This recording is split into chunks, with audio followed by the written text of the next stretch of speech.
Amém. Só os irmãos com a paz do Senhor. Quero dizer que essa live está sendo gravada e vai ser colocada lá no canal do YouTube. Também quero dizer que os comentários dessa live, né? Eles são abertos ao público, então qualquer pessoa pode comentar aí. Então eu não sou responsável pelo que vão comentar, amém? Vamos louvar um hino. Número 20. Olhai para o Cordeiro de Deus. Livre de pecado, vós quereis ficar, olhai pro Cordeiro de Deus. Ele morto foi na cruz para vos salvar, olhai pro Cordeiro de Deus. Olhai pro Cordeiro de Deus. Olhai pro Cordeiro de Deus, porque só Ele vos pode salvar. Olhai pro Cordeiro de Deus. Se estáis tentados em hesitação, olhai pro Cordeiro de Deus. Ele encherá o vosso coração, olhai pro Cordeiro de Deus. Olhai pro Cordeiro de Deus.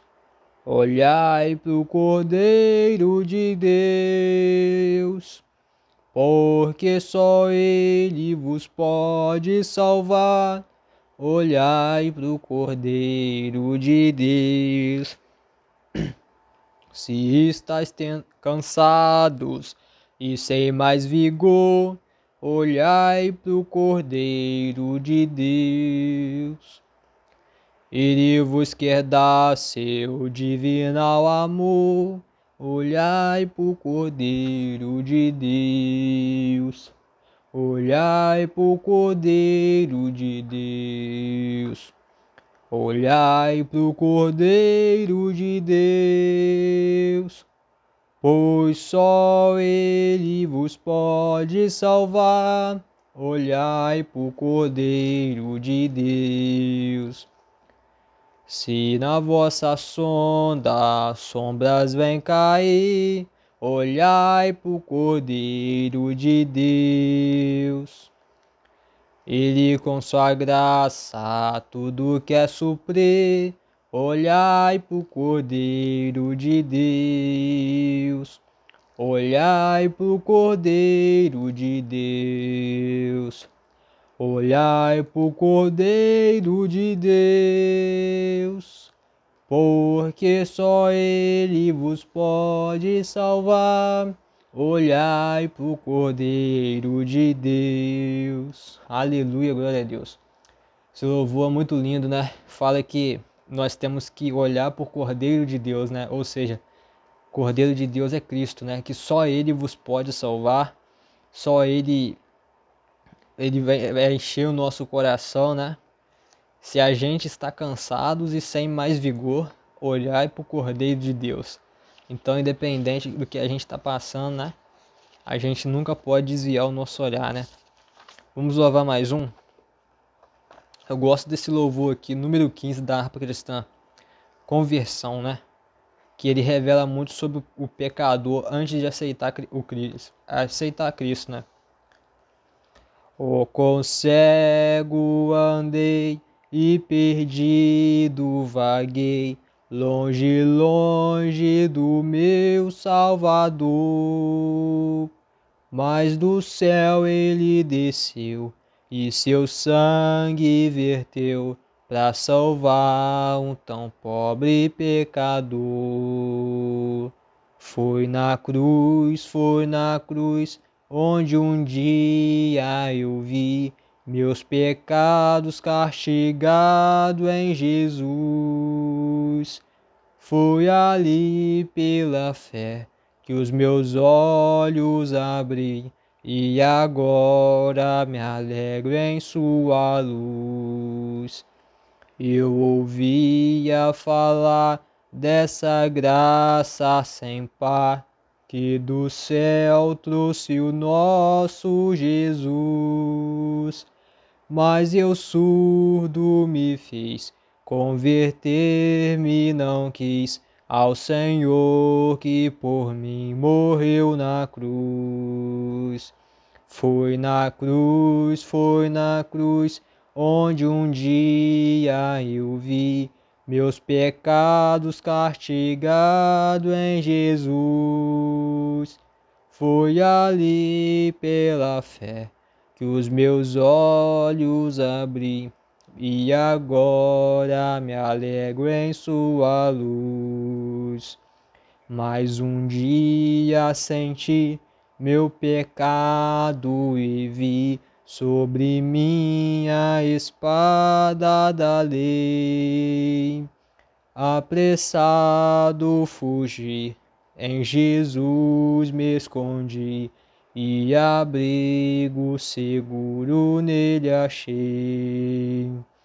Foi na cruz, onde um dia eu vi meu pecado castigado em Jesus. Foi ali pela fé que os meus olhos abri, e agora me alegro em sua luz. Quão ditoso então este meu coração, conhecendo o excelso amor, que levou meu Jesus a sofrer lá na cruz, para salvar o tão pobre pecador. Foi na cruz, onde um dia eu vi meus pecados castigado em Jesus.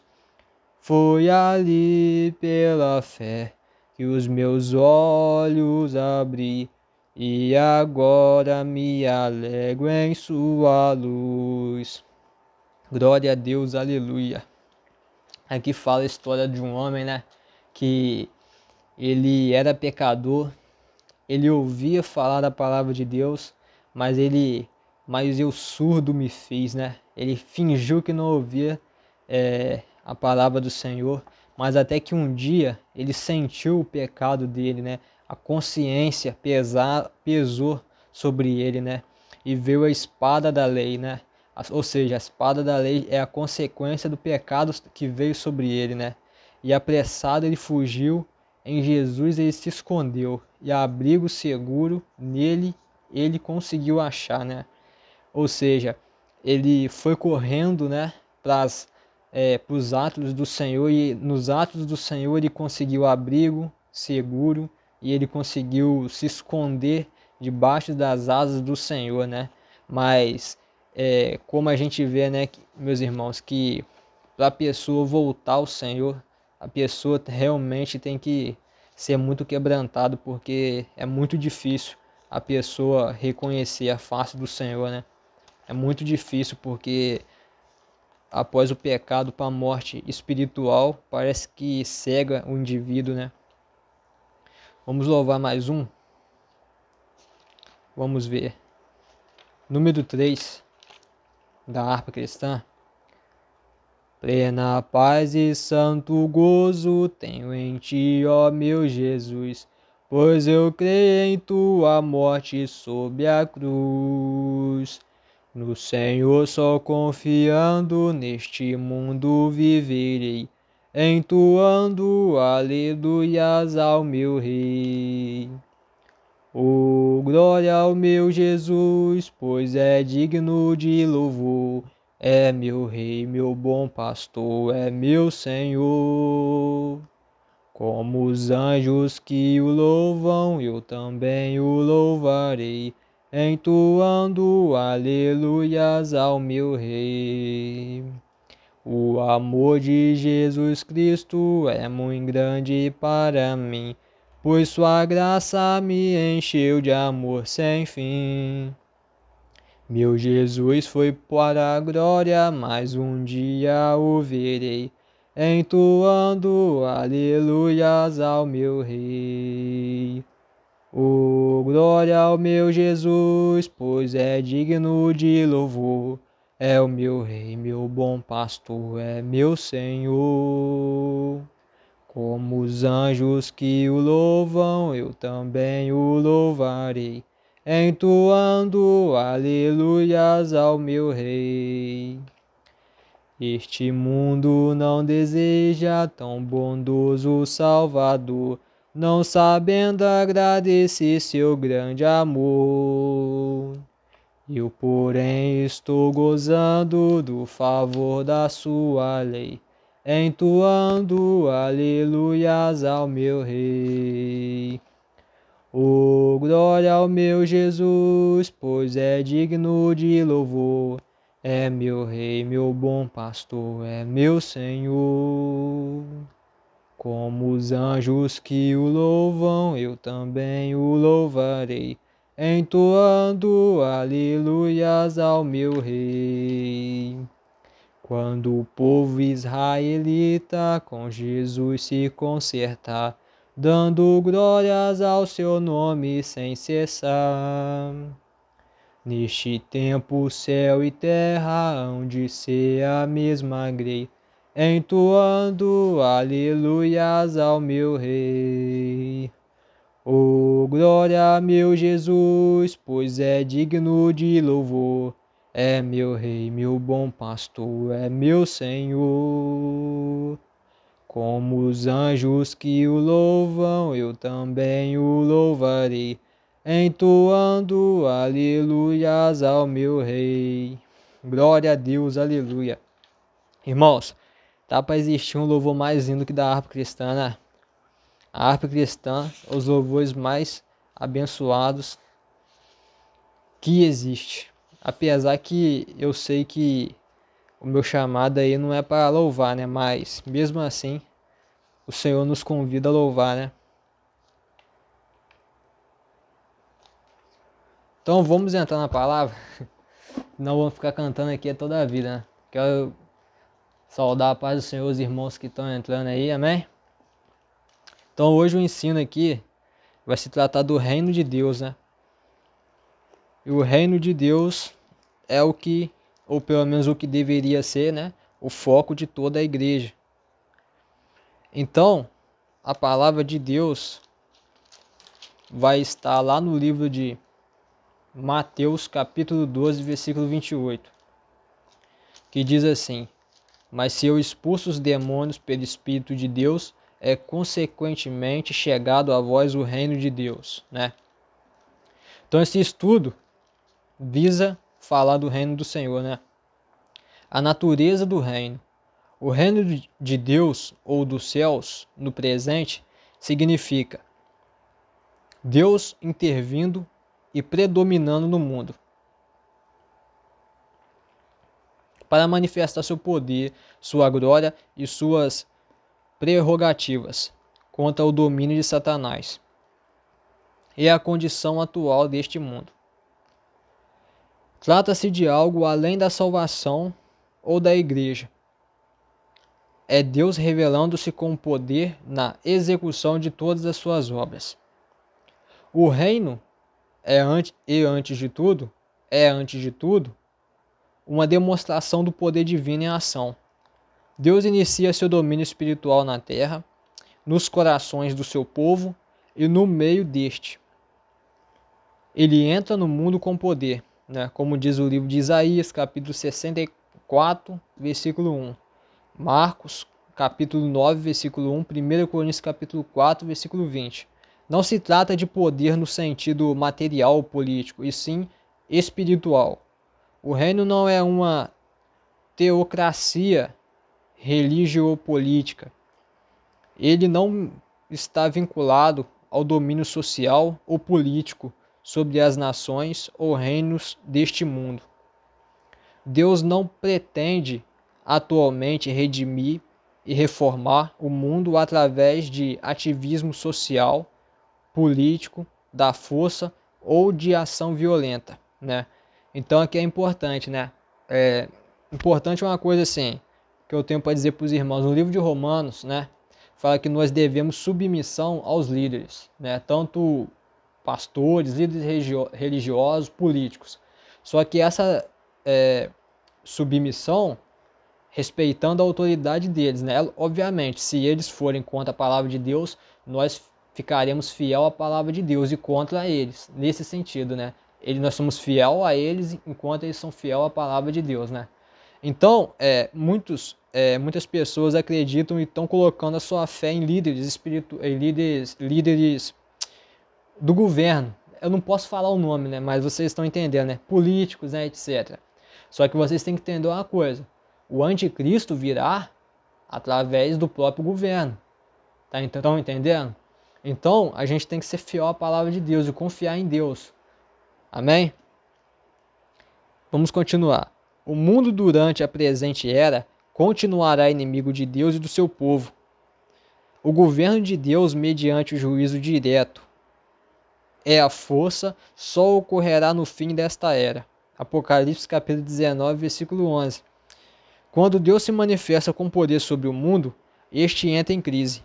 O império do diabo fica totalmente alarmado e todos encaram a decisão de submeter-se ou não ao governo de Deus.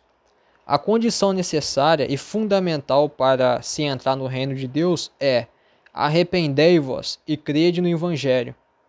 Marcos capítulo 1, versículo 15, né? Isso é o que eu falo, né, irmãos? Isso é o que eu sempre falo para vocês, né, meus irmãos? Hoje em dia, tá nessa onda de pregação de prosperidade, a palavra de Deus, meu irmão, o verdadeiro evangelho é fruto de arrependimento. É simples, não tem que complicar nada. É arrependimento, é eu entender que eu sou pecador e me arrepender e renunciar à carne e ao mundo. Mas o que essa pregação hoje em dia, essa modinha aí de prosperidade, de dar 20 que Deus vai devolver 40, vai fazer para a gente alcançar o reino do céu? Isso não vai fazer nada, absolutamente nada. Uma pregação raiz, né? Essa palavra é um pouco, né? Mas uma pregação raiz, entre aspas, é a pregação de João. O que João fazia no deserto? Gritava para os fariseus: arrependei-vos, arrependei-vos. Quem vos ensinou a fugir da ira futura? Né? Arrependei-vos, raça de víboras, nem quente nem fria. Hoje em dia, se a gente for falar isso, dependendo de algumas igrejas, a gente é capaz de ser até expulso. Por quê? Porque as pessoas estão anestesiadas com essa pregação de prosperidade. Anestesiadas. Irmãos, não adianta a gente querer viver uma vida longa, farta, cheia de riquezas, se depois que a gente morrer, a gente vai permanecer a eternidade no inferno, né? Irmãos, eu vou deixar o chat aqui da live ativado. Então, se vocês verem aí alguém comentando alguma coisa aí que não condiz com a palavra de Deus, vocês simplesmente ignoram, tá? Mas eu tenho que deixar o chat ativado, porque se alguém tiver alguma dúvida referente ao estudo, eu posso esclarecer a dúvida, né? Mas de vez em quando entra aí um cavalo manco aí do diabo aí para poder falar do demônio dele, sendo que o demônio dele não tem poder nem com ele, né? Coitado dele. O fato de Deus interromper no mundo o poder com poder abrange seu poder divino sobre o domínio de Satanás e do livramento da humanidade das forças demoníacas, né? E do pecado. Poder para operar milagres, curar os enfermos, né? Eu dei um estudo no meu canal do YouTube, né, chamado A Cura Divina, né?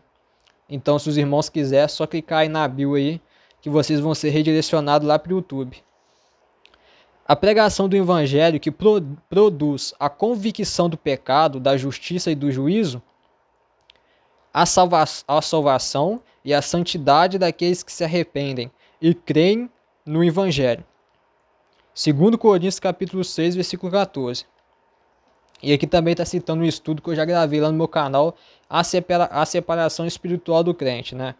Ou seja, meus irmãos, o arrependimento, ele de fato ele tem que ter, né? Que ter arrependimento, né? Tem que gerar frutos de arrependimento, né?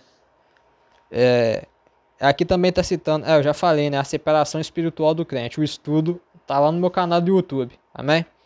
Uma evidência máxima de que a pessoa está vivendo o reino de Deus é viver uma vida de justiça e paz e alegria no Espírito, né? Como diz o livro de Romanos, capítulo 14, versículo 17. O reino de Deus tem um aspecto tanto presente como futuro. É uma realidade presente no mundo de hoje. Mas o governo e o poder de Deus não predominam plenamente em todos e em tudo. A obra é influência de Satanás e dos homens. Maus continuarão até o fim desta era, né? Como diz 1 Timóteo capítulo 4, versículo 1, 2 Timóteo capítulo 3, versículo 1 e Apocalipse capítulo 19, versículo 19. Isso daqui, meus irmãos, é só vocês pararem para analisar, né? Para quem é crente aí mais antigo, né? Sabe o que eu tô querendo dizer, né? Como que as crianças, por exemplo, o que o inimigo faz? Distorce os valores da família. Então você pega hoje, por exemplo, um jovem. Pega aí um jovem de 14 anos.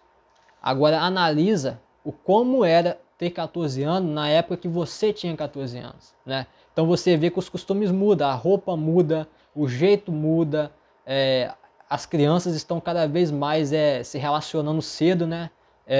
Então isso daí tudo é uma distorção de valores, né? Que o inimigo, né? O inimigo ele trabalha principalmente na família, meus irmãos. Na família, o negócio dele é desgraçar as famílias, né? Destruir as famílias e distorcer os valores da família, né? O reino de Deus tem um aspecto tanto presente como futuro. É uma realidade presente no mundo de hoje. Esse daqui a gente já leu, né? A manifestação futura da glória de Deus e do seu poder e reino ocorrerá quando Jesus voltar para julgar o mundo, né? Como diz Lucas capítulo 21, versículo 27. Apocalipse 19, 11 e capítulo 20 até o versículo 1 até o 6, né? O estabelecimento total do reino virá quando Cristo finalmente triunfar sobre todo o poder e oposição e entregar o reino a Deus Pai, né? Como diz 1 Coríntios capítulo 15, versículo 24. Então, meus irmãos, a vinda de Cristo, né, na palavra de Deus, ela está marcada em dois eventos, né? Para os justos é um evento de alegria, para os ímpios de tristeza e julgamento. Então, é como alguns dizem, né, a parábola do joio, que ele separará o joio do trigo. Então, basicamente é isso. Então, é engraçado, né, que a pessoa quando fala em joio e trigo, a gente não tem noção muito, né? Quando a gente pega o joio e o trigo, você coloca na mão, você vê que é quase a mesma coisa, é um negócio assim, inacreditável. Eu tava vendo, né, um vídeo no YouTube, né, que o rapaz estava mostrando, né, o joio e o trigo. E quando ele pegava o joio e o trigo na mão, parecia idêntico, não dava para poder saber a diferença entre os dois. Mas quando ele esfregou o trigo, apareceu os grãos, né? E o joio não tinha, era oco, né? Era como se fosse só a casca por fora. Então hoje em dia na igreja também tá assim, irmãos. Tem muita gente preocupada em aparentar ser alguma coisa, né? A gente não tem que aparentar ser nada, a gente tem que ser de fato, né? Então a vida do cristão, ela é igreja, mas ela não é só frequência em igreja que salva, né? É o que a gente aprende lá e pratica lá fora da igreja, né? A nossa vida como cristão, ela começa mais fora da igreja do que dentro da igreja de fato, né? O papel do crente no reino. O Novo Testamento contém abundante ensino sobre a missão do crente no reino de Deus, na sua presente manifestação. É responsabilidade do crente buscar incessantemente o reino de Deus em todas as suas manifestações, tendo fome e sede pela presença e pelo poder de Deus, tanto na sua vida como no meio da sua comunidade cristã, né? Em Mateus capítulo 11, versículo 12, Jesus revela novos fatos sobre a natureza dos membros do reino. Ali ele disse que somente quem se esforça opudera-se no reino de Deus. Os tais movidos por Deus resolvem corromper com as práticas pecaminosas e imorais do mundo e seguem a Cristo. e sua palavra, e seus justos caminhos. Não importando o preço a pagar, esses resolutamente buscam o reino com todo o seu poder. Noutras palavras, permanecer ao reino de Deus é desfrutar de todas as suas bênçãos. As suas bênçãos requer... Não, eu li errado. Desfrutar de todas as suas bênçãos requer esforço sincero e constante. Um combate de fé, aliado a uma forte vontade de resistir a Satanás e ao pecado e à sociedade perversa em que vivemos, né? Uma vez eu ouvi um irmão falando assim para mim: é muito fácil a pessoa nascer em berço evangélico. Irmãos, isso daí eu senti feito. Eu levei pro coração, porque eu nasci em berço evangélico. E não é fácil, não. Não é fácil. Nascer em berço evangélico é muito difícil. Principalmente quando você é jovem ali, quando você está ali naquela fase da adolescência.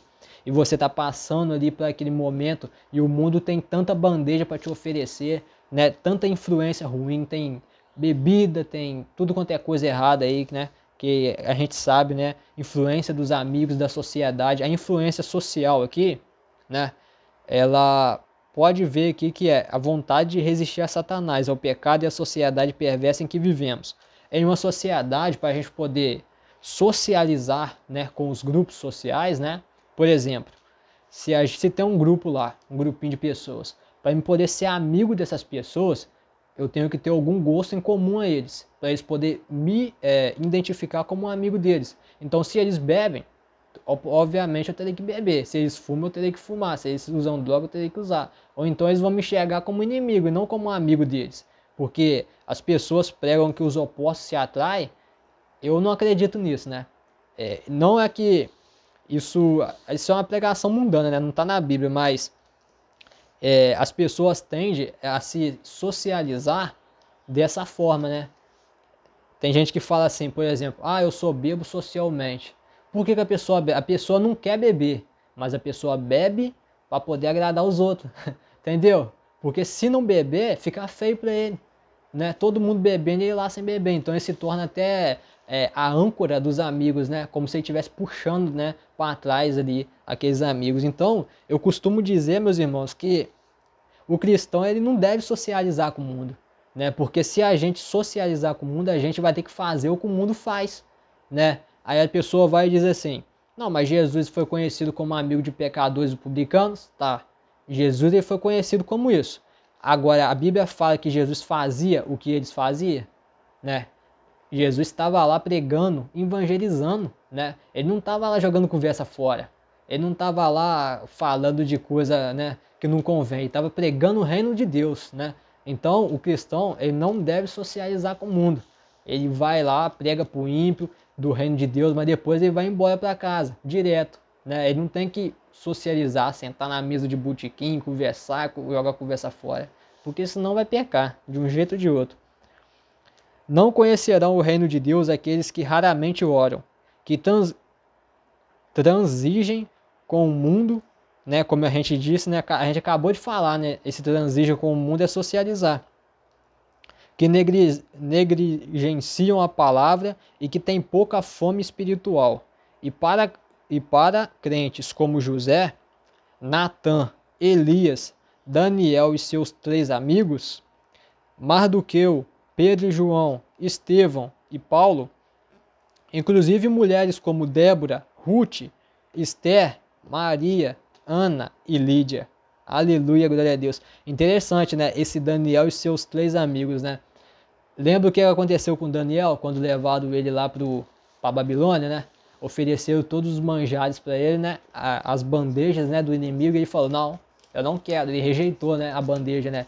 Ou seja, ele rejeitou a bandeja do inimigo e permaneceu fiel ao Senhor. Assim é a gente também, meus irmãos. A gente tem que rejeitar as bandejas que o inimigo nos oferece, né? No versículo 13 aqui do livro de Mateus, ele fala sobre a parábola do semeador, né? Eu vou ler aqui o versículo 3 do capítulo 13, né? E falou-lhes de muitas coisas, por parábolas, dizendo: eis que o semeador saiu a semear. E quando semeava, uma parte da semente caiu ao pé do caminho, e vieram as aves e comeram-na. e outra parte caiu em pedregais, onde não havia terra bastante, e logo nasceu, porque não tinha terra funda. Mas vindo o sol, queimou-se, secou-se, porque não tinha raiz. Outra caiu entre espinhos, e os espinhos cresceram e sufocaram-na. E outra caiu em boa terra, e deu fruto, um a 100, outro a 60, e outro a 30. Quem tem ouvidos para ouvir, que ouça. E acercando-se dele os discípulos, disseram-lhe: Por que lhes falas por parábolas? Ele respondendo disse-lhe: Porque a vós é dado conhecer os mistérios do reino dos céus, mas a eles não lhes é dado. Muito interessante esse versículo 11 aqui, né? Porque as pessoas falavam que Jesus falava por parábola para facilitar o entendimento. Não, era um código mesmo. Era um código criptografado. Somente quem ali estava na graça, né? Ali nos atos do Senhor, ali com Jesus, tinha discernimento para entender.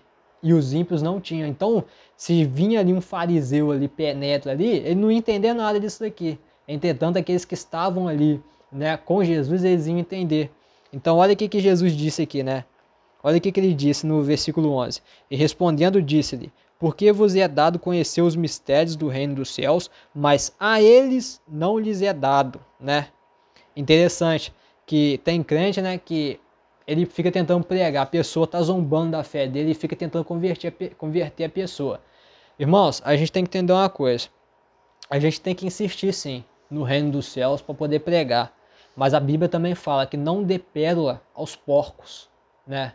O reino dos céus, ele é algo, de fato, que a pessoa tem que ter o livre-arbítrio. Se quer bem, se não quer, amém, né? Eu não forço ninguém a ouvir a palavra de Deus. Se está se ofendendo ouvindo capítulo e versículo, eu viro para trás e vou embora. Eu não vou bater boca. Eu não vou enfiar a Bíblia na goela de ninguém à força. Não dê, irmãos, não dê pérola aos porcos. Se eles não querem o que é mais valioso nesse mundo, que é a palavra de Deus e a salvação, livre-arbítrio, né? Fazer o quê? Então lá no versículo 12 está assim: Porque aquele que tem se dará e terá em abundância, mas aquele que não tem, até aquilo que tem lhe será tirado.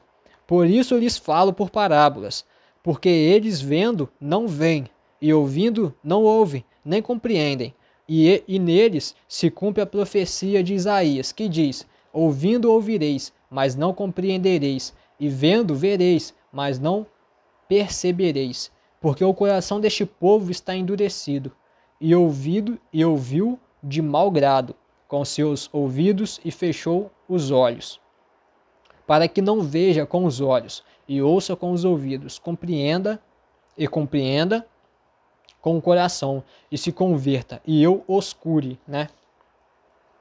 Mas bem-aventurados os vossos olhos, porque veem, e os vossos ouvidos, porque ouvem. Porque em verdade vos digo que muitos profetas e justos desejaram ver o que vós vedes, e não viram, e ouvir o que vós ouves, e não o ouviram. Escutai-vos, pois, a parábola do semeador, né? Glória a Deus. Então, meus irmãos, aqui Jesus disse que eles são até bem-aventurados, né? Porque o ouvido deles ouvem e o olho vê, né? Ele está falando aqui que Jesus, de fato, ele escolheu, né, os seus discípulos. Não foi os discípulos que escolheu ele, mas como os discípulos estavam com Jesus, eles entendiam a palavra. Agora, se você pegasse essa parábola de Jesus e contasse para alguém que não estava ali com Jesus, a pessoa não entendia nada. Por quê? É um homem natural. A palavra de Deus diz: para o homem natural, a palavra de Deus é o quê? É loucura. É loucura. Você chega para uma pessoa e fala que Moisés falou com a árvore pegando fogo, a pessoa vai falar o quê? Esse cara é maluco, esse cara é louco. E isso é bom, não é ruim. É bom, porque quando o nosso Senhor estiver no céu e todo olho verá, né, como a palavra de Deus diz, todo joelho se dobrará, nesse dia a gente vai ver quem é louco e quem não é, né? Amém? Então aqui no versículo 3, está falando sobre a parábola do reino, né? No capítulo 13 temos as parábolas do reino dos céus, que descrevem o resultado da pregação do Evangelho e das condições espirituais prevalecentes na terra, na esfera da manifestação visível do reino dos céus, até o fim dos tempos. Em quase todas essas parábolas, Cristo ensina que dentro da esfera da manifestação visível atual do reino dos céus, entre os homens, haverá o bem e o mal, e o verdadeiro e o falso. Entre aqueles que professam aqui o seu nome, haverá a apostasia e o mundanismo, né? Se você for ver os vídeos, né, meus irmãos, lá no meu canal no YouTube, você vai ver que eu prego e eu sou bem duro quanto a isso, né, sobre o mundanismo, né, que infelizmente o mundanismo já está impregnado em muitas igrejas, né. Mundanismo o que é? O mundanismo é o conceito que vem do mundo, né. A gente sabe que aquilo não é de Deus, mas entra dentro da igreja. Então a pregação de prosperidade, você reconhece uma igreja mundana, né, porque só tem uma pedição de dinheiro que só Deus, sabe? No Novo Testamento, né, Jesus nasceu na manjedoura, né? Inclusive, um dos motivos por não terem aceitado Jesus foi isso, né? Como é que pode um rei pobre, né? Um rei pobre, cara não tem ouro, cara não tem prata, né? Eles estavam esperando quem? Um cara igual Salomão, né? Podre de rico, com um cordãozão de ouro lá, coroa, um trono, né? Mas Jesus ele não apresentava dinheiro, não apresentava ouro, não apresentava riqueza visual, mas no seu interior não existia um homem mais rico do que ele, porque ele tinha 24 horas ali uma comunhão invejada com o nosso Senhor, né? E não existe uma riqueza maior do que essa, né? Está na graça do Senhor, né? Infelizmente o povo foi tolo e estúpido, né, de ter rejeitado o nosso Senhor, né? Então vamos continuar. Bem como a fidelidade e a piedade. No fim da presente era, o mal será destruído, mas os justos resplandecerão como o sol no reino de seu Pai. Estas parábolas foram proferidas a fim de que os verdadeiros seguidores de Deus saibam que o mal é a oposição da parte de Satanás, e seus seguidores existirão aqui na terra, até mesmo dentro do atual reino visível dos céus, que é a igreja, uma manifestação parcial do plano e futuro reino prometido por Deus a Davi, e que será regido por Jesus, né? Como diz Apocalipse capítulo 11, versículo 15, 2 Samuel capítulo 7, versículo 12 e Lucas capítulo 1, versículo 32, né? Então aqui é interessante, né, que fala sobre a igreja, né? Os irmãos têm que entender uma coisa, né? A palavra de Deus diz, nem todo aquele que diz Senhor, Senhor será salvo, né? Então, como eu já disse antes, né, muita gente querendo aparentar uma coisa que não é verdade? O que faz, né, de fato, a diferença é que existe 3 tipos de crente na presente era que nós vivemos, né? Que a gente já está na igreja da apostasia. As pessoas não entenderam isso ainda, né? As pessoas acham que a igreja da apostasia será só depois que Jesus voltar. Não, as características da igreja da apostasia a gente já está enfrentando, né?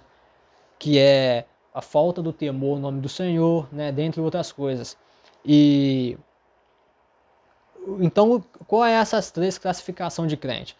Existe o crente que é carnal, que ele não renuncia à sua carne, né? O próprio nome diz. O crente espiritual, que ele obedece a palavra, renuncia à sua carne, né? E tem o Espírito Santo de Deus. O crente carnal, ele tem o Espírito Santo de Deus, mas ele não renuncia à sua carne, então ele está frio espiritualmente. E existe o crente que é desviado, né? Ele não tem o Espírito Santo de Deus, mas ele vai na igreja e tudo. Ele professa que fala que ama Jesus, né? Mas só que a Bíblia fala no livro de João, aquele que ama Jesus faz o quê? Obedece os mandamentos. Então, basicamente, são 3 tipos de crentes diferentes hoje em dia que nós temos. Antigamente, né? Eu até estava conversando com o irmão sobre isso. Antigamente, o diabo ele fazia de tudo para a pessoa não ir na igreja. Hoje é o contrário. Hoje o diabo faz de tudo para a pessoa ir para a igreja, mas na igreja mundana. Por quê? Porque a igreja mundana não tem força com as trevas. Não é pregado o verdadeiro evangelho. Você chega lá, 40 minutos só sobre dinheiro. Dinheiro, dinheiro, dinheiro, dinheiro. Dinheiro é importante. O dinheiro é bíblico, é a oferta e o dízimo. Amém. Né? Eu acredito assim, mais importante do que o dízimo e a oferta é a remissão de pecados. Né? Porque a igreja tem que estar com foco no céu, não é na terra. Né? O dízimo é obrigação de cada um, então eu acredito que não deve ser cobrado, né? A pessoa que pese a sua consciência, que medite na palavra e que dê o dízimo. Eu acho que não tem necessidade de pregar 5 horas sobre dízimo, enquanto remissão de pecado, 2 minutos, né? A remissão de pecado é que gera fruto de arrependimento. Como que pode uma pessoa ver a face de Deus sem se arrepender pelo seu pecado? Será que tem como? Né? Então hoje em dia tem essa inversão de valores aí, entendeu? Da igrejinha mundana. A igrejinha mundana fala basicamente que a pessoa vai ser salva pela obra. Só que a Bíblia diz que é o contrário, né? A Bíblia diz que a fé sem obra é morta, né? Então, se eu guardo a fé, o que é a fé? Eu acreditar que Deus existe? Não, irmão. Acreditar que Deus existe, até o diabo acredita. O diabo sabe que Deus existe. Inclusive, o diabo ele é crente, se vocês não sabem. Por quê? Porque a palavra de Deus diz, né, que o diabo ele falou com Jesus, colocou Jesus lá em cima do alto daquele pináculo e falou assim: se tu é mesmo lá o filho de Deus, pula daí, porque seus anjos dará a ordem a teu respeito para te guardar. Está escrito na palavra lá, né? Então, ou seja, ele crê que Deus existe, ele quer dizer, ele sabe que Deus existe, né? E ele sabe da palavra. E isso não faz dele um servo de Deus, né? E muitos acham que só isso é o bastante, né? Sem renúncia à carne, sem renúncia ao mundanismo. Será que é o bastante, meus irmãos? Lógico que não, né? Então, meus irmãos, isso que a palavra de Deus está falando, né? Basicamente sobre isso. Essas palavras foram proferidas a fim de que os verdadeiros seguidores de Deus saibam que o mal e a oposição da parte de Satanás e seus seguidores existirão aqui na Terra, né? Tá. A única maneira de a pessoa vencer Satanás e a influência do mal será pela dedicação sincera e total a Cristo, vivendo em santidade, para exemplos de bem e mal. Tá, esse daqui está citando um exemplo, um estudo bíblico. As parábolas são histórias tiradas da vida diária para descrever e ilustrar certas verdades espirituais. Sua singularidade consiste em revelar a verdade aos espirituais e, ao mesmo tempo, ocultá-las dos incrédulos. A parábola pode, às vezes, demandar uma decisão da pessoa, né? Como diz Lucas capítulo 10, versículo 30 até o versículo 37, né? Eu queria ler aqui uma passagem aqui atrás para os irmãos para poder ilustrar esse quadro, né? Sobre isso. Irmãos, hoje em dia está muito mal pregado aí o reino dos céus, né? E a remissão de pecados. Por causa da essa pregação aí sobre prosperidade, que dá 20 que Deus vai devolver 40, que eu já estou, sinceramente, já estou enojado já dessa pregação já. Então por que acontece isso, né? Alguns pregadores, eles são censurados pelos seus líderes espirituais, né? Inclusive aconteceu comigo várias e várias vezes, né? Quando eu chegava com a Bíblia na mão para poder pregar, a pessoa já falava, diminui e tal, porque vai ofender a outra pessoa. Não é questão de ofender, irmãos.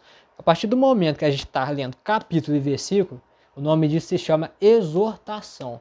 Julgamento é quando eu estou com a Bíblia fechada, aponto o dedo movido pela ira, falando, você cometeu tal pecado. Aí é um julgamento. A partir do momento que eu estou com a palavra de Deus aberta, o nome disso se chama exortação.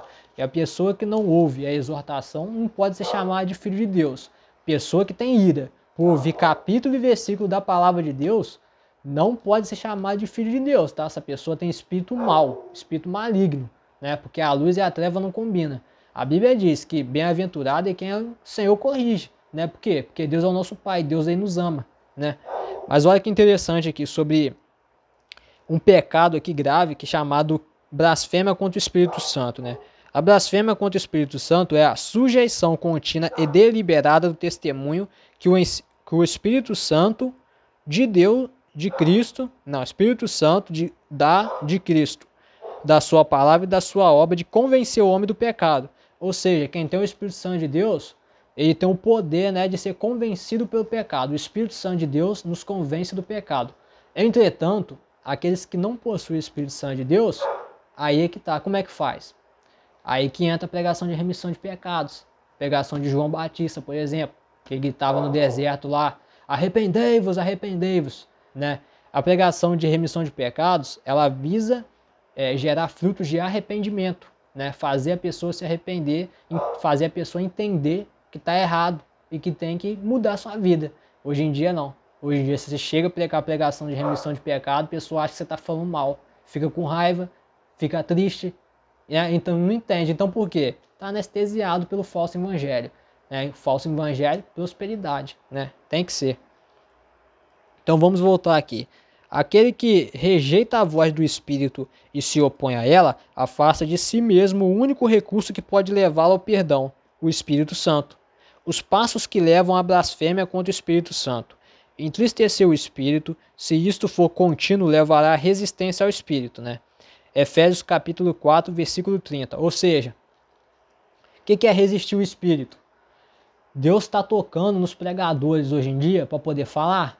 Com certeza, tem muita gente que fala que Deus já não fala mais. Fala sim, mas eles é que estão censurando a voz do Espírito Santo dentro deles. Por quê? Eles temem a desaprovação social, eles temem a desaprovação dos seus pastores, dos seus líderes espirituais. Ah, mas ele vai tirar o meu cargo, aí ele vai me expulsar da igreja. Expulsar, expulsou. Compra uma caixa de som, sai pregando na rua, então grava uns vídeos no YouTube, né? Então, existe muitas formas de pregar o reino dos céus, né? Infelizmente as pessoas estão nessa, né? Só que eles estão achando, né, que censurar o Espírito Santo de Deus, ele vai continuar falando toda a vida. Não vai. É antibíblico. Deus, ele respeita o livre-arbítrio. Quem não respeita o livre-arbítrio é o capeta. Se ele vê uma brecha, ele vai entrando na vida e faz uma ruaça. Então aqui a Bíblia fala que resistir o Espírito Santo vai levar o Espírito Santo a não falar mais, basicamente sobre isso, né? Vai entristecer o Espírito Santo. Efésios capítulo 4, versículo 30. Resistir o Espírito leva o apagamento do Espírito dentro da pessoa. 1 Tessalonicenses capítulo 5, versículo 19. Apagar o Espírito leva ao endurecimento do coração. Hebreus capítulo 3, versículo 8. O endurecimento do coração leva a uma mente reproba e depravada, a ponto de chamar o bem de mal e o mal de bem. 1 Romanos capítulo 1, versículo 28. Isaías capítulo 5, versículo 20. Então, a pessoa distorce, né? Aquilo que é mal, ele vê como bem, e aquilo que é bem, ele vê como mal, né? Isso é uma característica típica da pessoa que já morreu espiritualmente. É uma característica típica, infelizmente. Quando o endurecimento do coração atinge certa intensidade que somente Deus conhece, o Espírito já não contenderá para levar aquela pessoa ao arrependimento. Olha que grave isso daqui, né? O Espírito já não contenderá para levar aquela pessoa ao arrependimento. E a pessoa está acreditando que o Espírito Santo não tá de boa. É só pedir perdão que tá tudo certo. Não vou falar não, o Espírito Santo tá tocando para ele falar, vai profetizar, vai fazer revelação, vai pregar. Não vou não, que aquele irmão ali vai me achar, vai, né? Não vou pregar não, que o meu pastor não vai gostar. E enquanto isso o Espírito Santo, né, parece que cada censura que ele faz do Espírito Santo de Deus, parece que é como se ele, sabe, como se ele tomasse um soco na boca do estômago, né? Basicamente é isso. O Espírito Santo de Deus vai ficando triste, vai ficando triste, vai ficando triste. Ele se torna, ele passa, aquela fase que eu falo, esfriamento espiritual, e do esfriamento espiritual para a morte espiritual é 2 palitos, é 2 minutos, é um pulinho aqui, um pulinho ali. E o problema da morte espiritual é que para sair da morte espiritual, meu amigo, é uma luta, viu? É uma luta. Então vamos lá. Quando aqueles que se preocupam pensando que já cometeram o pecado imperdoável, a sua disposição de se arrependerem, quererem o perdão, é evidência de que não cometeram o tal pecado imperdoável, né? Ou seja, se a pessoa tem temor, ou que as pessoas chamam de consciência pesada, ah, meu Deus, eu pequei contra o Espírito Santo, então essa pessoa não pecou. Agora, quando a pessoa pensa assim, eu não vou falar, eu não vou revelar, eu não vou profetizar, e tá tudo bem. Aí a pessoa pecou. Interessante, né? É meio irônico isso, né? Por quê? Porque aqui fala sobre apostasia, né? Então aqui também tá falando, ó, é evidência de que, ó, tá falando aqui, a sua disposição de se arrependerem e quererem o perdão é evidência de que não cometeram tal pecado imperdoável, né? A blasfêmia contra o Espírito Santo de Deus é um pecado que não tem perdão. Mas se a pessoa está em mente que ele, mas será que eu cometi esse pecado para a morte espiritual? Será que eu cometi? Aí começa a ficar preocupado. Essa preocupação é um sinal de que ele não pecou. Porque aquele que não está preocupado com a blasfêmia do Espírito Santo é o que peca. É o que pecou contra o Espírito Santo de Deus. Por quê? Porque ele cega o entendimento. Né? Depois que a pessoa morre espiritualmente, ele para de enxergar. Então a Bíblia que fala essa distorção, aquilo que era bem, agora ele vê como mal. E aquilo que é mal, ele vê como bom, como bem. Né? Então tem essa distorção de valores. Né? Agora vamos voltar lá para frente. Que vamos falar sobre a boa semente, né? Que a gente estava falando sobre a parábola do semeador, né?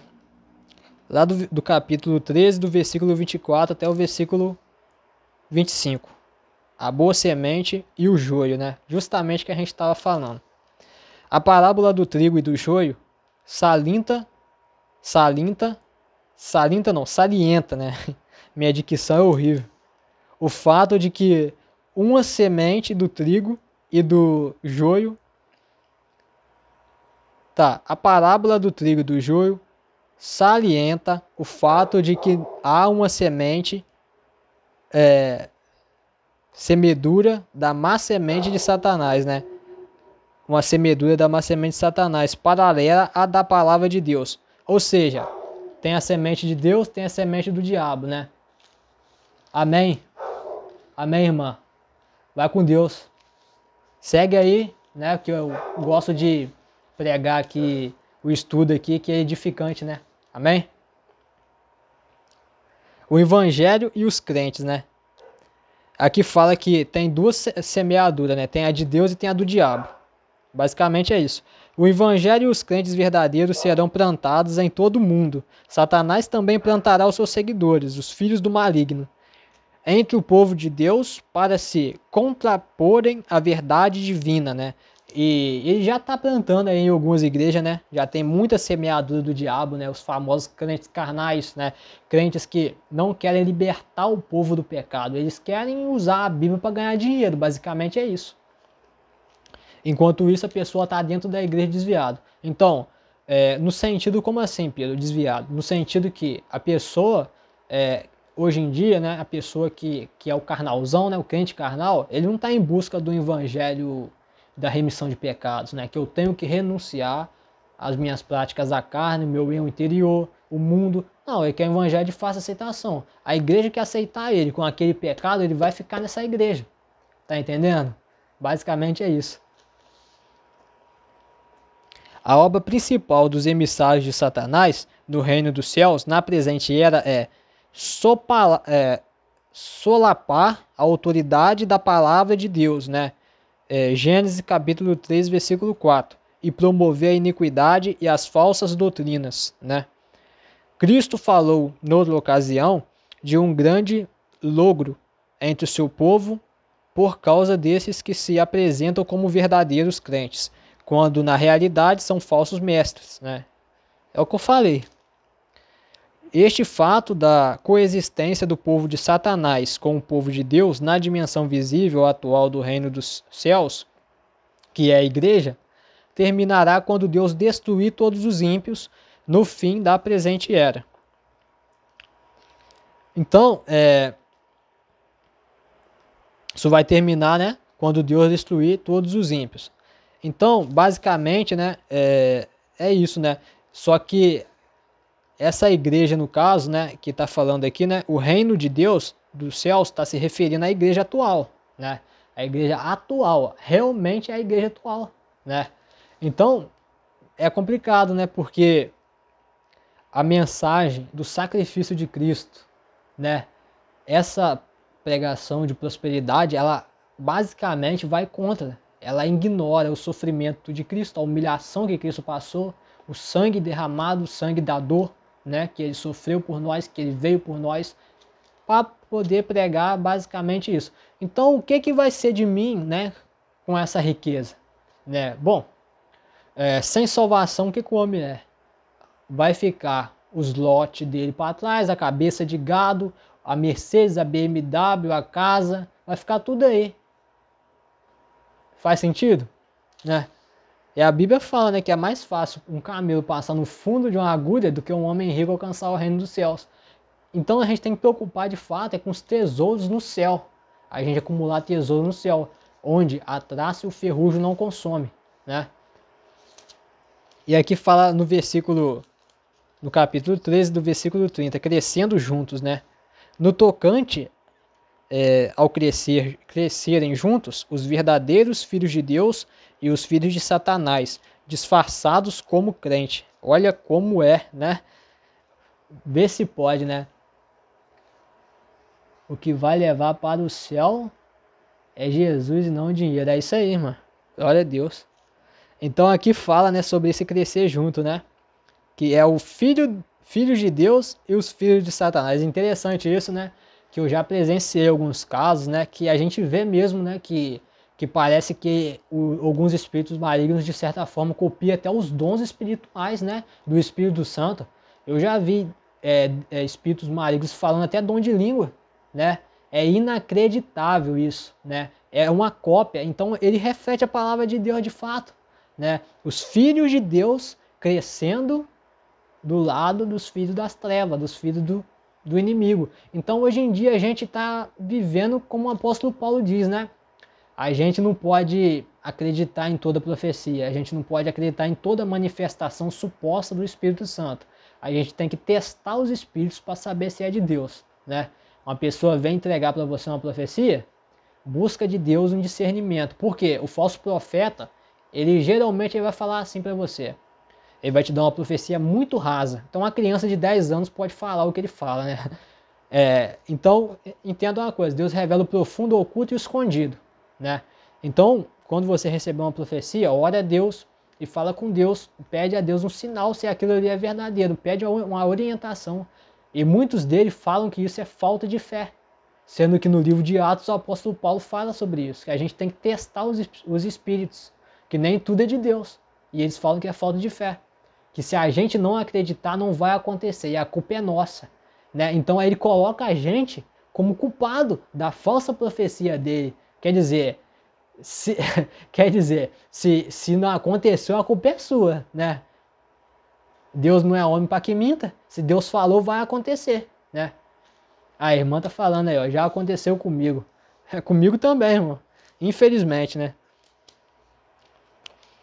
Os cristãos não devem jamais procurar desraigar, derrotar pelas forças ou exterminar os maus aqui no mundo. Os anjos farão isso no final dos tempos. Então aqui, né, tá falando que é importante, né? Importante, por mais que esses filhos das trevas faz a gente, né, querer expulsar os demônios à base da tijolada, aqui tá falando que vamos deixar pros anjos fazer isso, né? Aqui tá falando que vai ser os anjos que vão lidar com esses fariseus aí, né? A gente não vai precisar fazer justiça com a própria mão, não. A parábola supre não contradiz as instruções bíblicas vistas noutras passagens, que ordenam a igreja a disciplinar os membros que pecam e a excluir da sua comunhão o falso crente não convertido, né? Saiba-se, no entanto, que a disciplina eclesiástica será, na melhor das hipóteses, apenas uma solução parcial para o mal no reino dos céus aqui na terra. No tempo presente, Deus e seus anjos fará a separação final. Amém. Amém. Então aqui está falando que basicamente, né, mesmo que os pastores, eles, né, ele corrija lá, né, o filho da treva lá, né, não vai surtir muito efeito, né, mas no tempo final, né, o Senhor vai separar o joio do trigo, né, e nesse tempo a gente vai ver quem é e quem não é. Hoje em dia, muitos estão, né, passando por despercebido, né, mas os crentes fiéis devem sempre vigiar ante o fato de Satanás constantemente estar infiltrando coisas e indivíduos supervisivos em todas as áreas da obra de Deus. De muitas maneiras, os tais apresentam-se como verdadeiros filhos de Deus, né? 2 Coríntios capítulo 11, versículo 14, né? E viu que interessante, né? Que eles eles estão em todas as áreas da obra de Deus, infiltrados. Eles já estão infiltrados na obra de Deus, né? Os filhos das trevas. Eles são como se fossem espiões, né? Espiões se infiltrado. Mas basicamente, né? A palavra de Deus diz que Deus ele marcou seu povo, né? Que marca é essa? O Espírito Santo. É uma marca que o olho carnal não vê, mas a treva vê. A treva consegue ver, né? Então, o cristão que possui de fato o Espírito Santo de Deus é como se fosse uma vela na escuridão, né? Ele não passa despercebido. Então, tem pessoas que simplesmente vai tomar nojo da sua cara, sem você fazer absolutamente nada. Por quê? Não é a pessoa, não é a carne. A nossa luta não é contra a carne, né? É contra o quê? O inimigo. Não é a pessoa só está sendo um cavalo manco do diabo ali para poder te afligir, né? No caso. Então vamos para o capítulo 13, versículo 41. Colherão tudo o que causa escândalo. Na volta de Cristo à terra, depois da tribulação, na consumação da presente era, como diz Apocalipse capítulo 19, versículo 11, virá o tempo da ceifa, tanto dos ímpios como dos justos que estiveram na terra. Os ímpios serão ceifados primeiro e removidos dentre os justos. Os justos serão ceifados em segundo lugar. Essa colheita dos ímpios surgirá de dentro do seu reino, depois da colheita da destruição dos ímpios dos justos. Resplandecerão como o sol no reino de seu Pai, né? Então aqui está falando que primeiro o ímpio será ceifado, né? E depois o justo será ceifado, né? Em segundo lugar. E essa colheita está falando assim, depois da colheita, a destruição dos ímpios, os justos resplandecerão como o sol no reino de seu Pai. Apocalipse capítulo 20, versículo 4. Glória a Deus, aleluia. Então ele usa, né, essa analogia como se fosse uma ceifa, né, uma colheita, né. Então você imagina ali, né, uma horta, né, e ali tem a ceifa. Então primeiro vai ser ceifado os ímpios, né. Os ímpios serão ceifados, depois que eles serão ceifados, os justos serão ceifados, né. Que depois dessa colheita, né, dessa peneira, né, os justos vão resplandecer como o sol no reino do seu Pai. Aleluia, glória a Deus. Aqui também está falando, né, sobre a fornalha de fogo, né, no versículo 42 do capítulo 13 lá do livro de Mateus. Jesus descreve o que acontecerá a todos os que cometem iniquidade, desafiam a santa lei de Deus e rejeitam a justiça do seu reino. Serão atormentados com fogo e enxofre, e o fumo do seu tormento subirá para sempre.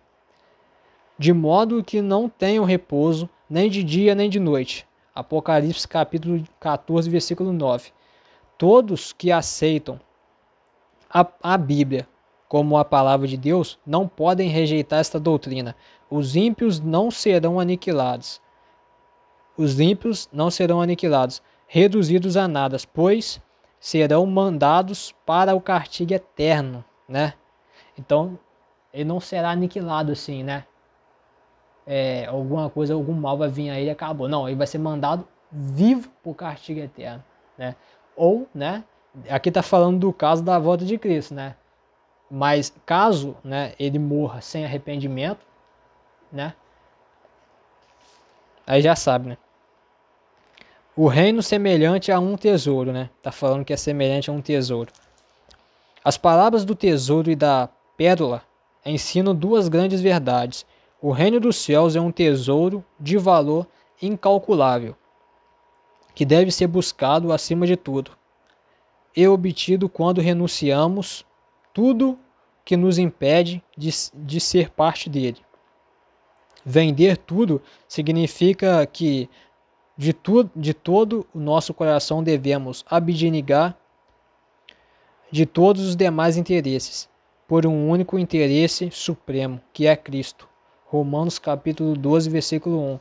Então, o famoso crente girafa, né? Você conhece o crente girafa? A gente girafa tá com o pé na igreja, mas a cabeça tá no mundo, né? Então, quando não tem dia festivo na cidade, quando não tem nenhum outro compromisso, ele tá na igreja. Mas quando tem, ele larga a presença de Deus para poder cultuar e satisfazer a sua carne, né? Bom, a palavra de Deus é muito clara quanto a isso, né? Alimentamos a nossa carne, matamos o Espírito Santo de Deus, envenenamos o Espírito Santo de Deus. Você alimenta o Espírito Santo de Deus, você crucifica a sua carne, como diz o apóstolo Paulo. Basicamente é isso, né? Só será enganado aquele que não tem discernimento da palavra, né? A Bíblia fala sobre o fruto do Espírito, né? O que é o fruto do Espírito? Paz, longanimidade, mansidão, temperança, por aí vai. E o que é da carne? Inveja, porfia, por aí vai. Então não adianta, né? Querer enganar, não tem como. Agora está falando aqui no capítulo 13, versículo 47, o reino semelhante a uma rede, né? A parábola da rede revela mais uma vez a verdade que Cristo tanto enfatizou, que nem todos que estão no reino, na sua presente fase visível na terra, são verdadeiramente filhos de Deus. As igrejas locais e denominações cristãs nem sempre são sinônimos do genuíno povo de Deus, que consiste de todos os salvos pela graça de Deus, mediante a fé, e que vivem em santidade e em justiça, né? Lucas capítulo 13, versículo 21. É a que a gente viu, né? A gente acabou de falar sobre isso, que os filhos do maligno já estão infiltrados já em muitas igrejas mundanas por aí, né? Então hoje em dia a pessoa entra endemoniada, sai mais endemoniada ainda, dependendo da igreja onde está, né? De fato. Se for a igreja mundana. Então, irmãos, o mundanismo, né? O que eu penso sobre o mundanismo? O mundanismo ele é pior do que uma doença que não tem cura, né? Pior, porque o que o mundanismo é? O mundanismo ele é a prática mundana de um povo pagão que é colocado dentro da igreja. Eles usam isso falando que está na palavra de Deus e não está nada, né? Eu já fiz parte de igreja mundana, eu sei o que eu estou falando. O líder espiritual fazia uma determinada coisa lá dentro. Tá, mas eu procurava na Bíblia, eu não achava nada sobre isso, né? E ele falava que estava na Bíblia. Ou seja, né?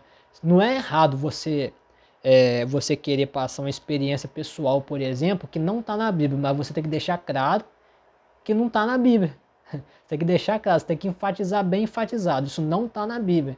Mas eles não, além de eles não enfatizarem que não está na Bíblia, eles ainda falam que está.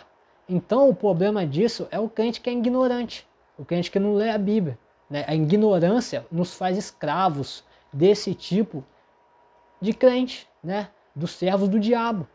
Ele nos faz. Por quê? Porque nós acreditamos no que ele sabe de Deus.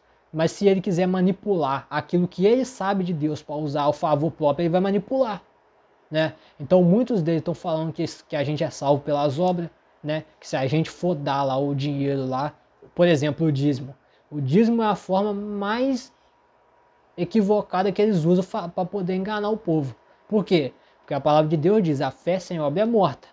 A fé sem obra é morta. Então se a pessoa não guarda a fé, não é conveniente também que faça as obras. Por quê? Está morta. Se você quer fazer as obras, primeiro guarde a fé, para depois fazer a obra.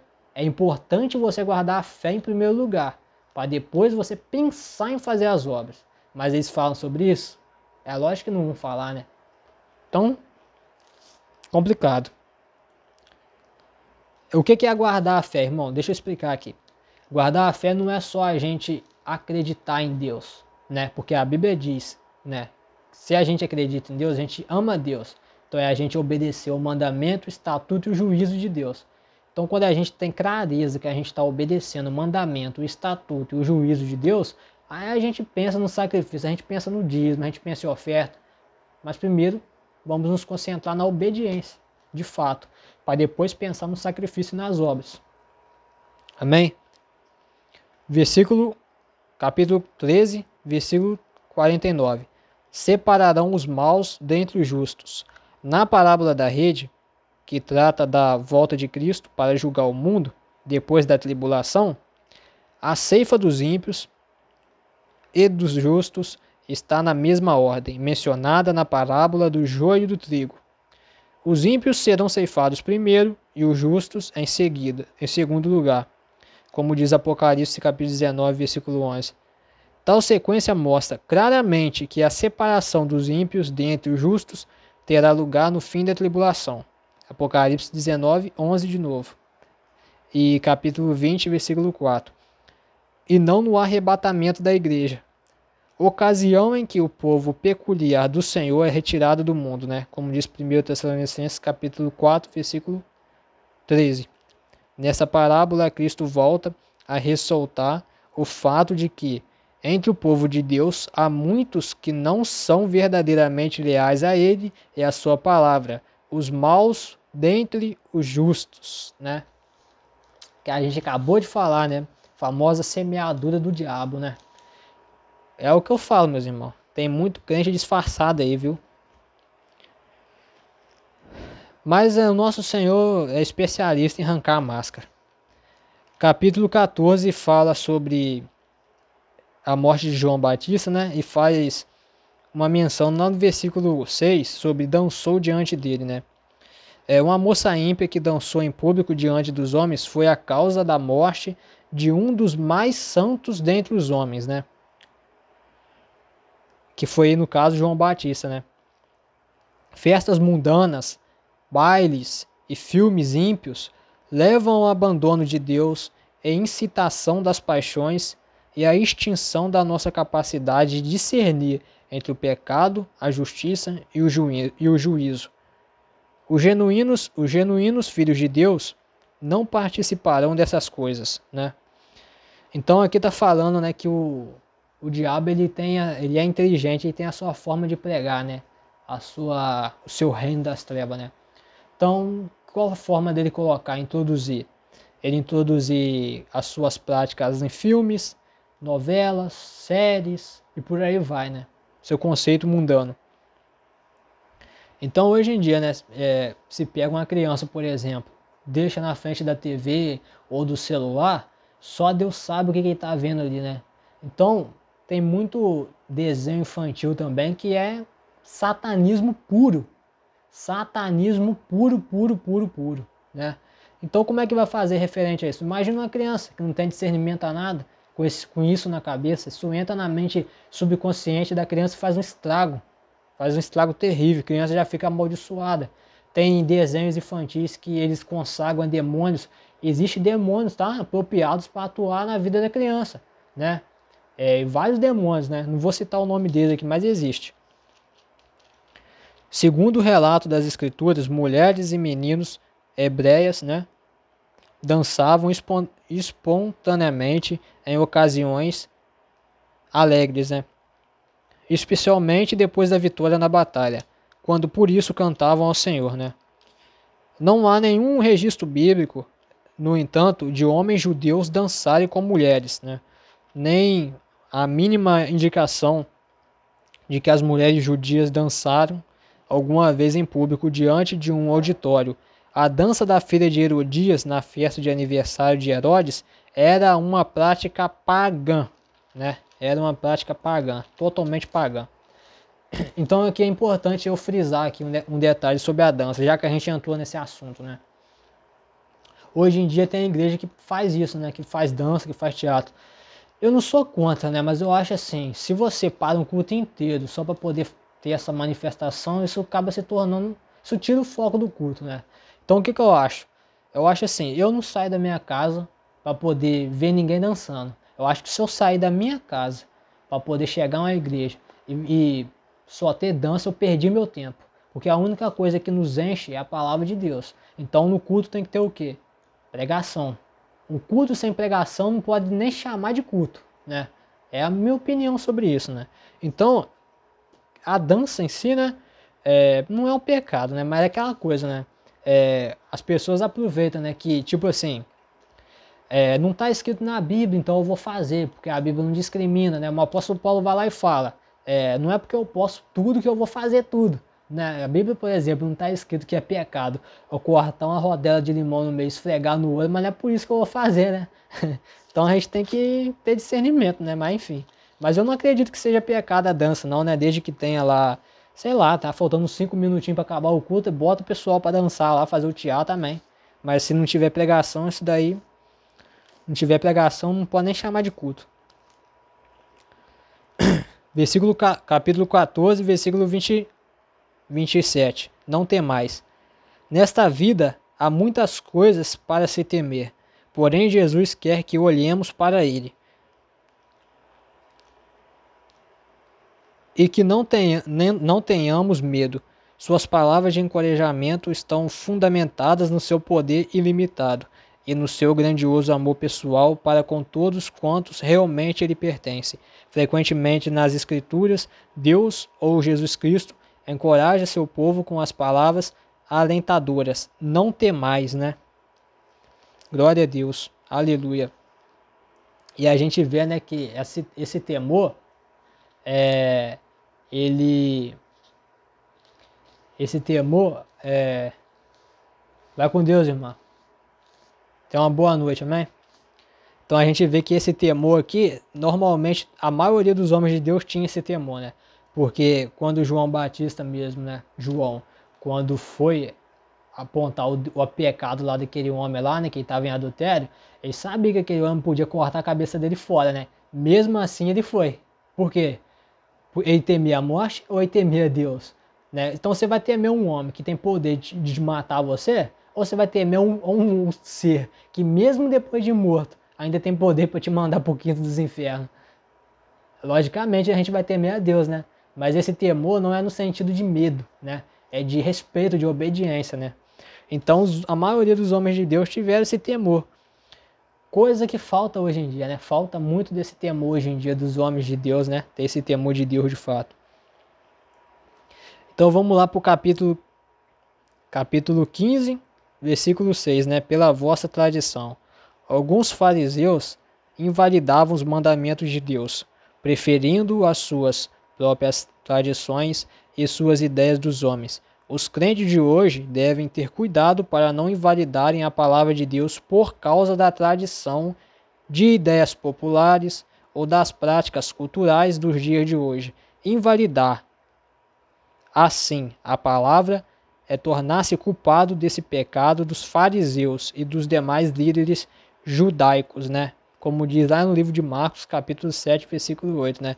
Então, que a gente tem que nos guardar, né? Como Jesus disse, né? Vamos nos guardar do fermento dos fariseus, né? Não é porque a tradição deles, que eles guardam a tradição deles, né? Que a gente vai seguir isso daí, né? Muita gente fala muita coisa que fala que está na Bíblia, não está nada. Isso daí é um ditado popular, isso daí é uma crença, isso daí é uma experiência pessoal. Em si não é errado, mas quando a pessoa fala que está na Bíblia, é errado, porque não está na Bíblia, né? Então, meus irmãos, vou falar aqui sobre a fé, né? Aqui está falando também do fermento dos fariseus, né? A gente acabou de falar sobre isso. Aqui, ó.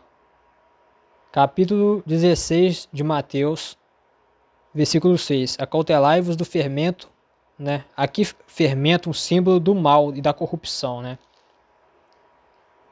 Refere-se ao sentimento dos fariseus e dos saduceus. Cristo chama de fermento a doutrina deles, porque até mesmo uma pequena quantidade pode penetrar em um grande grupo de pessoas e influenciá-las a crer em coisas erradas, né? Marcos capítulo 8, versículo 15, né? É aquilo, né? A famosa maçã podre, né? Que contamina todas as outras, né? Então, Cristo está falando que é para a gente guardar da doutrina e do fermento dos fariseus, né?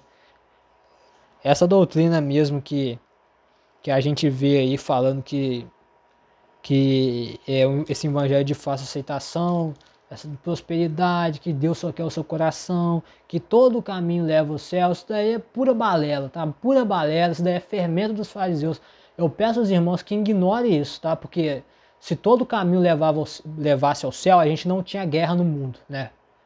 Não teria criança passando fome, não teria terremoto, não teria guerra na Ucrânia, não teria guerra na Rússia, não teria, né? Todo caminho leva ao céu, cadê a paz? Cadê a paz mundial se todo caminho leva ao céu? Né? Jesus disse, né? Eu sou o caminho, a verdade e a vida.